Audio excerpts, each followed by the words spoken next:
2025 तक संयुक्त राज्य अमेरिका और चीन के बीच जिनेवा में आयोजित व्यापार वार्ता ने दुनिया की अर्थव्यवस्था में महत्वपूर्ण ध्यान आकर्षित किया है। इन वार्ताओं का उद्देश्य दोनों देशों के बीच चल रहे व्यापार युद्ध को कम करना है, जो अप्रैल 2025 में राष्ट्रपति डोनाल्ड ट्रंप द्वारा चीनी आयात पर 145% टैरिफ लागू करने, इसके जवाब में चीन द्वारा अमेरिकी सामानों पर 125% टैरिफ लगाने के बाद शुरू हुआ। अमेरिकी ट्रेजरी सचिव स्कॉट बेसेंट ने इन वार्ताओं को उत्पादक बताया और कहा कि सोमवार सुबह विस्तृत जानकारी दी जाएगी। व्हाइट हाउस ने रविवार को एक व्यापार समझौते की घोषणा की, हालांकि अभी तक कोई ठोस विवरण सामने नहीं आया है। अमेरिकी व्यापार प्रतिनिधि जेमिसन ग्रियर ने सुझाव दिया कि दोनों देशों के बीच मतभेद उतने बड़े नहीं थे जितना सोचा गया और यह समझौता अमेरिका के $1.2 ट्रिलियन के व्यापार घाटे को संबोधित करने में मदद कर गया। ट्रंप प्रशासन ने राष्ट्रीय सुरक्षा चिंताओं और असंतुलित व्यापार को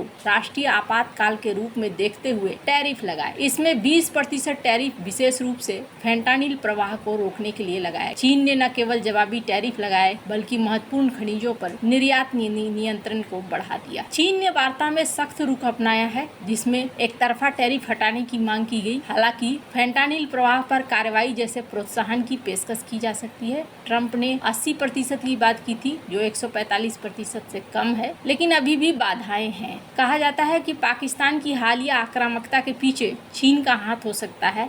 अमेरिका द्वारा चीन पर लगाए गए उच्च व्यापारिक टैरिफ ने चीनी अर्थव्यवस्था को गहरी चोट पहुंचाई, जिसके परिणाम स्वरूप कई चीनी विनिर्माण इकाइयां बंद हो रही हैं और ये उत्पादन भारत जैसे देशों की ओर स्थानांतरित हो रहा है। गोयनका का तर्क है कि भारत की बढ़ती आर्थिक शक्ति और वैश्विक उपभोक्ता बाजार में उनकी स्थिति को अस्थिर करने के लिए चीन पाकिस्तान को हथियार और युद्ध सामग्री प्रदान कर रहा। अप्रैल 2025 में पहलगाम आतंकी हमले के बाद ये चीज देखने को मिला था। अब ये जो समझौता है, इस समझौते के बाद बहुत तरह की बातें हो रही हैं। चाइना का रिएक्शन जिस तरीके से पाकिस्तान को दिखाने में हुआ, वो बड़ी बात थी। कहा जाता है कि भारत और पाकिस्तान युद्ध की दहलीज पर खड़े होकर अपने कदम पीछे खींचते फिलहाल नजर आए, लेकिन दोनों देश करीब करीब युद्ध में फंस चुके थे। लेकिन भारत और पाकिस्तान के बीच जंग के इस हालात में चीन ने एक बार फिर वही किया जिसके लिए वो जाना जाता है, डबल गेम। हालांकि ऊपर से देखने से लगा कि चीन ने शांति और बातचीत की बात पर जोर देकर कूटनीतिक संतुलन बनाने की कोशिश की, लेकिन खिड़की के अंदर खड़ा होकर देखने पर पता चला कि चीन असल में डबल गेम कर रहा है। सिन्हुआ यूनिवर्सिटी के माओ केजी और south Asian research group chain जाऊ ने चीन के एक वेबसाइट ग्वांचा में एक लेख लिखा है, जिसमें उन्होंने अक्साई चीन में चीनी सैनिकों की तैनाती की बात कही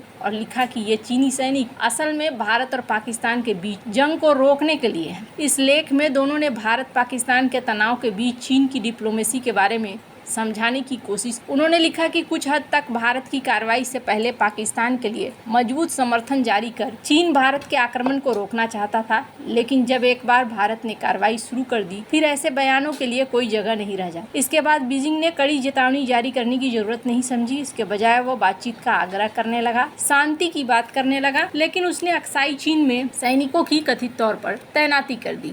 चीन ने पाकिस्तान के बयानों को पहले समर्थन देकर भारत में परोक्ष दबाव बनाने की कोशिश करी, लेकिन जब भारत ने बात नहीं मानी तो यहाँ देखने को मिला कि अब चाइना एक अलग रुख अपनाने लगा। अभी भी भारत से सवाल हो रहे हैं कि भारत ने आखिरकार इस पूरे जंग में सीज फायर क्यों किया। हालांकि भारत की अपनी कई वजहें हो सकती है, बहुत सारी चीजें हुई हैं। अभी तो बॉर्डर पर शांति है। हालांकि भारतीय सेना ने कह रखा है कि ऑपरेशन सिंदूर खत्म नहीं हुआ है। सेना ने बताया कि 7 मई को ऑपरेशन सिंदूर के पहले दिन पाकिस्तान और पीओके में आतंकी ठिकानों पर हमले किए गए थे। भारतीय सेना ने इस कार्रवाई में 100 से ज्यादा आतंकियों को मार गिराया। सेना ने बताया कि मारे गए आतंकियों में लश्कर ए तैयबा, जैश ए मोहम्मद के 5 बड़े कमांडर भी शामिल हैं। इन कमांडरों में मुदस्सर खादियान खास, खालिद उर्फ अबू कासा, मोहम्मद यूसुफ जहर, हाफिज मोहम्मद जलील, मोहम्मद हसन खान जैसे नाम है। ये सभी आतंकी भारत में कई हमलों में शामिल हैं। ऑपरेशन सिंदूर के दौरान मारा गया मोहम्मद यूसुफ अजहर सबसे खतरनाक आतंकी था और जैसे मोहम्मद के बड़े आतंकियों में से एक था। उसे उस्ताद जी मोहम्मद सलीम और घोसी साहब के नाम से जाना जाता है। यूसुफ अजहर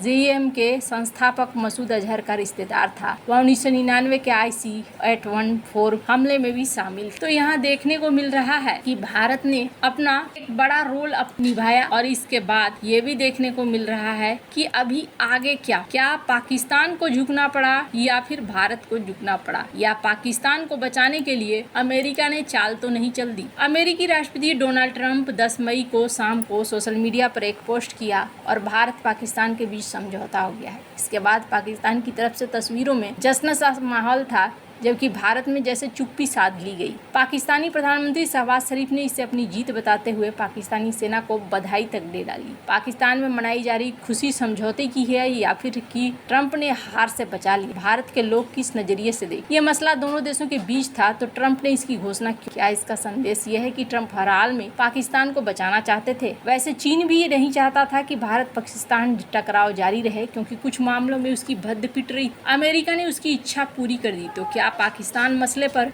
अमेरिका और चीन एकमत थे? सिद्धांत रूप से चीन के लिए दक्षिण एशिया में पाकिस्तान का वही महत्व है जो पश्चिम एशिया में अमेरिका के लिए इजराइल का है। अमेरिका भी पाकिस्तान को इसी नजरिए से देख। कहीं ऐसा तो नहीं है कि इसी वजह से ट्रंप ने इतने बेचैन थे? समझौते के बाद पूर्व सेना प्रमुख जनरल वेद प्रकाश मलिक ने ट्वीट किया, जिसके मायने संघर्ष विराम 10 मई 2025। हमने भारत के भविष्य को ये पूछने के लिए छोड़ दिया कि पाकिस्तानी आतंकवादी हमले के बाद अपनी कार्रवाई से भारत ने कोई राजनीतिक या रणनीतिक लाभ हासिल किया या नहीं। ऐसा ही कुछ पूर्व सेना प्रमुख मनोज नरवणे ने भी अपनी ट्वीट की अंतिम पंक्ति में लिखा, हर बार घटनाओं पर आधारित प्रतिक्रिया देकर अपने लोगों की जान नहीं गंवा सकते। ये तीसरी बार है, अब आगे और कोई मौका नहीं। ट्रंप के लिए खुशी का अवसर हो सकता है। वो दुनिया को इस संदेश देने में कामयाब हो गए कि अमेरिका अब भी दुनिया का लीडर है। उनके विदेश मंत्री ने इसका भरपूर प्रचार भी किया। अमेरिका मानव हानि से बड़ा आहत दिखा, होना भी चाहिए, लेकिन क्या भारत से अधिक कोई राष्ट्र मानवीय संवेदनाओं से संपन्न है?